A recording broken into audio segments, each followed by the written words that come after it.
Hello everyone, आज आपण बघणार आहोत तमिळनाडू रामेश्वरम. तमिळनाडूच्या रामनाथपुरम जिल्ह्यामध्ये रामेश्वरम आहे. भारतातील प्राचीन मंदिरे, भव्य कॉरिडॉर, खूप सुंदर देश तसेच दुनियेमध्ये लोकप्रिय आहे. रामेश्वरम 4 धाममधून एक धाम आणि 12 ज्योतिर्लिंगामधून एक ज्योतिर्लिंग म्हणून ओळखले जाते. आज आपण बघूया रामेश्वरमध्ये कुठे राहणार, काय खाणार, कुठे फिरणार, कसे पोहोचणार, फिरण्याची योग्य स्थळे कोणती, किती आहेत, किती दिवसात आपण प्लॅन करू शकतो, हे सगळं आपण बघूया. पौराणिक कथेनुसार श्रीराम श्रीलंकेमधून परत येताना या ठिकाणी पूजा केली होती. त्यानुसार रामाच्या नावावरून रामेश्वरम प्रसिद्ध आहे. आपण रामेश्वरमपर्यंत कसे पोहोचू शकतो? तर by bus, by train, by flight यापैकी कोणताही उपयोग करू शकतो. तसं तर रामेश्वरम स्टेशन आहे, पण पंबन बीचचं काम चालू असल्यामुळे आम्ही उतरलो मदुराई जंक्शनला. ॲक्च्युली मदुराई जंक्शन आणि चेन्नई जंक्शन आहेत जवळच, त्यामुळे तिथून बाय बस, बाय टॅक्सी सहजरित्या उपलब्ध होते. आम्ही गेलो होतो बसने. बसचं तिकीट लागतं साधारणतः 300 ते 350 रुपये पर पर्सन.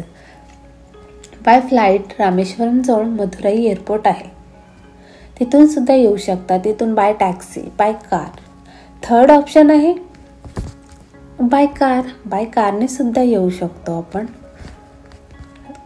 तर रामेश्वरमला जाण्यासाठी योग्य टाईम कुठं? तर योग्य टाईम ऑक्टोबर ते मार्चमध्ये जाऊ शकतो. It is a best time, कारण थंडीचं वातावरण असल्यामुळे फिरण्यासाठी छान होतं, चिडचिड होत नाही. आता आपण राहणार कुठे रामेश्वरममध्ये? तर फर्स्ट ऑप्शन आहे Dharamshala. Dharamshala 300 to 400 rupees per person होऊन जाईल. मंदिराच्या 1 किलोमीटरवर ते 1.5 किलोमीटरपर्यंत मिळून जाईल. तसेच ट्रस्टचे रूमसुद्धा असतात. हा सेकंड ऑप्शन झाला. त्याच्यासाठी 3 ते 4 दिवस आधी येण्याआधी बुकिंग करावी लागते. त्याचे ऑफिशियल www.tnhrce.gov ऑनलाईन बुक करू शकतो. त्याची किंमत 500 ते 600 असू शकते. थर्ड म्हणजे प्रायव्हेट हॉटेल. त्याच्यामध्ये 700 ते 800 नुसार प्रायव्हेट हॉटेल चालू होतात. तुमच्या बजेटनुसार जास्त हाय लेवलचे 4000, 5000 अशापर्यंत तुम्ही बुक करू शकता. आता आपण बघूया रामेश्वरममध्ये खाण्याची काय व्यवस्था आहे. फूड तिथे तर खूप हॉटेल आहेत. तसं तर साऊथ इंडियन फूड मस्त एन्जॉय करू शकतो. थाली सिस्टीम 100 ते 150 मध्ये एकदम मस्त पोटभर असं जेवण करू शकतो. रामेश्वरम दर्शन करण्याच्या आधी काय करावे लागेल? तर रामेश्वरमच्या दर्शन करण्याआधी अग्नितीर्थम नामक स्नान मंदिरापासून 150 मीटर अंतरावर आहे. आपण चालत जाऊन सुद्धा स्नान करून येऊ शकतो. असं म्हणतात भगवान श्रीराम रावणाचा वध करून आले तेव्हा इथे स्नान केले होते. त्यानंतर मंदिर परिसरात जाल तेव्हा पुन्हा 22 कुंडांमधून स्नान करून जावे लागेल. 22 कुंड तीर्थमधनं स्नानचे चार्जेस 25 रुपये चार्ज घेतात. 30 ते 35 मिनिटं या सगळ्यासाठी लागतात. मंदिर परिसरामध्ये चेंजिंग रूम असल्यामुळे तिथे चेंज करून आपण दर्शन घेण्यासाठी जाऊ शकतो. रामेश्वरममध्ये 2 शिवलिंग आहेत. एक म्हणजे माता सीताद्वारे वाळूने तयार केलेलं, त्याला मुख्य देवस्थान असे म्हणतात. त्याला रामलिंगम असे नाव दिलेले आहे. आणि दुसरं म्हणजे श्री हनुमानजीने कैलास पर्वतामधून घेऊन आलेले, त्याला विश्वलिंग म्हणून ओळखलं जातं. असे म्हणतात श्रीरामाच्या आदेशावरून हनुमानद्वारे आणलेल्या विश्वलिंगाची पूजा अर्चना आज पण तिथे केली जाते. रामेश्वर मंदिरामध्ये खूप मोठं कॉरिडॉर आहे.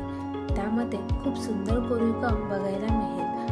आता आपण बघूया दर्शन कसे घ्यायचे. तर दर्शन लाईनमध्ये उभं राहूनही दर्शन होते. तसेच स्पेशल एंट्री आहे, तिथून सुद्धा फास्ट दर्शन होते. त्याचं काही तिकीट आहे. शुल्क भरल्यानंतर आपलं दर्शन एकदम फास्ट होतं.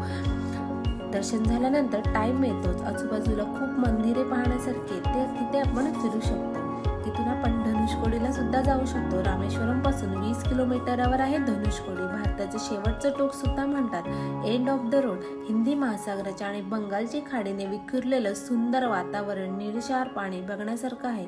तर या ठिकाणी फिरू कसं शकतो, तर मंदिर परिसरातूनच ऑटो बस मिळून जाईल. ऑटो बुक केली तर ऑटोचा दर 1200 ते 1300 रुपये खर्च होईल. आजूबाजूच्या ठिकाणी फिरून झाल्यानंतर पुन्हा ऑटोवाला मंदिर परिसरामध्ये आणून सोडतो. रामेश्वरम पूर्ण फिरायचे असेल तर 2 दिवस खूप झाले. तसं तर आम्ही एका दिवसामध्येच कंप्लीट केलं, कारण आम्हाला पुढे जायचं होतं म्हणून. तर रामेश्वर फिरायला टोटल खर्च किती येतो, तर 2 ते 2500 रुपये होईल. त्यामध्ये by train, by bus, by flight हे त्याच्यामध्ये खर्च नाही आहे. यामध्ये तुमची कॉस्टनुसार कमी जास्त होऊ शकतो. तुम्हाला ही माहिती आवडली असेल तर फॉलो, लाईक आणि शेअर करायला विसरू नका. भेटूया नेक्स्ट व्हिडिओमध्ये. Thank you for everyone.